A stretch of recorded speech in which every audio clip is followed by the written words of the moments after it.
PE, and well, we know, sorry, I'm trying to find, of course, we know Mr. Hashim, and Mr. Aiba is with Celeste Holdings Pte. And our subject is the dry bulk sector. We heard some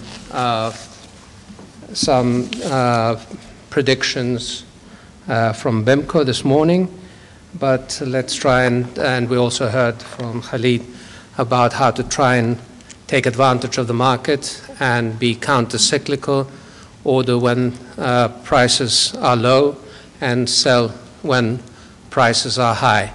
However, I guess in most situations, there are people who have bought when the prices are high and haven't made the right predictions, and as a result, may be suffering from the consequences. No,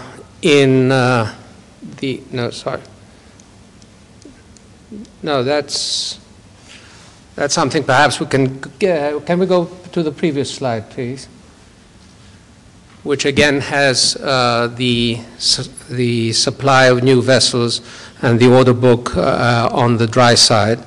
And as I think it has already been mentioned, it doesn't make very pleasant reading. So here we are on the Cape sizes, where the total order book is almost half of the existing fleet. On the post-Panamax sizes, it is two-thirds of the it is more than it's more than double than the existing fleets. The Panamax is not too bad, I guess, but there are already quite a lot of Panamax vessels in the water. And perhaps the only size that is not over-ordered appears to be the Handymaxes. So I'd like to turn the table to the panelists and ask them how they view the situation. Let's start with the Cape size and perhaps go through the various sizes and sectors.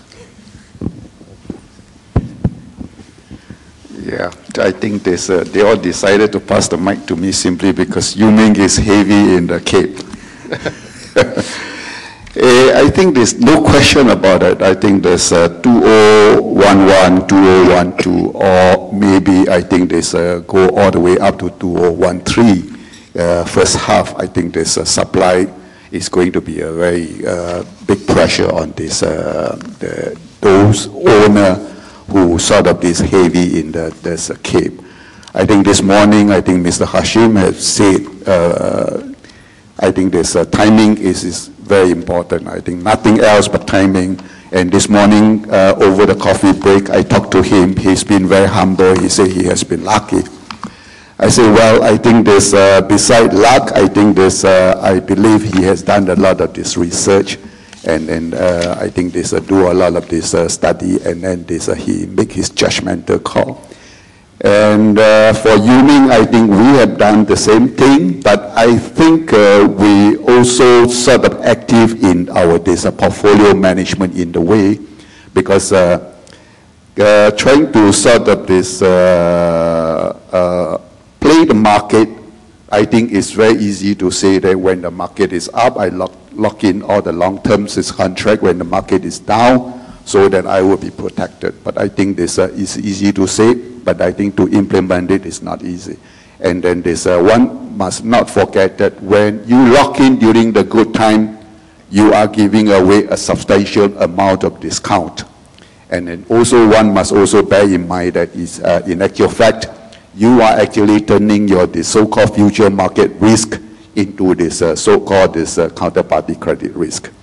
I think this we do have this sort of this active portfolio management, and then this at the moment I think we are close to 60% of our Cape is been this locked in. Still have 30% exposure, which is big because it's currently I think this the Cape can't even cover this cash out cost. But I think overall, I really sort of this more optimistic about this dry bulk, or in the way this even for Cape, I think this looking few years down the road, maybe for 2013 onward, I think this the whole supply demand dynamics will change, and I think by then it will be probably more favorable to this the ship owner side. New building, well, a lot of this report that there is a new order, but I tell you frankly, I think there's not too many actual new building, because all those new order placed over the last 1 year or so, many of them are actually old order that is being changed hand. And if you do sort of care to keep track of the record on schedule for delivery and then this actual delivery, actually I think the actual delivery is probably about 60% or even below 50%. And I still believe that this year, I think there will be probably a slippage or cancellation of about close to 30–40%. But it's still a substantial, there's a volume that we are talking about, it's a big capacity.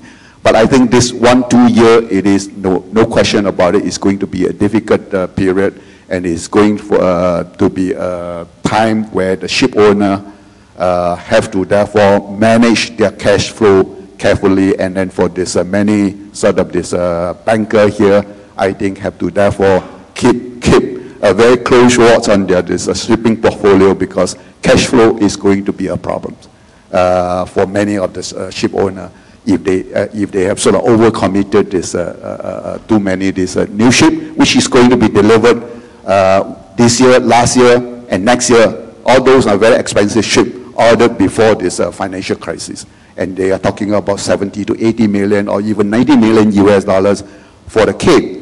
And for that amount of money, and probably I can therefore sort of bring the everybody attention to just now this, what is the Morgan Stanley or this projection. I think that projection is actually, if I believe, I think it's work backward from the cash flow. And with the 80 million Cape, I think this cash flow, easily you need about 27,000 US dollars to be able to sort of generate that kind of cash flow. And then this, to be able to meet your loan repayment and all this. And that's why they projected that number. Well, this is my guess, I don't know, but this, I think 2011-12 is going to be difficult, but I think this is going to be a very interesting period, I think, this for everybody. Thank you.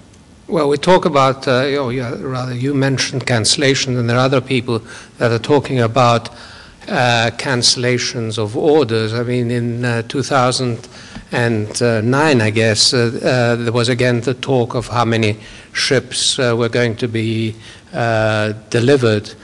And one of the analyses which we had heard at the time from Mr. Hashim was that a lot of the ships that had been ordered at the greenfield yards were not going to be delivered. And that, I guess, was true, but at the end, it was a relatively small percentage of the total order book that did not get delivered. It was pushed into 10, and 10 was a huge, we saw a huge number of ships coming on stream, but eventually that they are in the water and they're trading, so that is posing a strain, at least in the foreseeable future, unless they're actually cancelled, but I don't see that happening. If I may add, I think this Cape is actually, why is it so volatile? Because the market ups and downs is especially with the China scale, is very dramatic.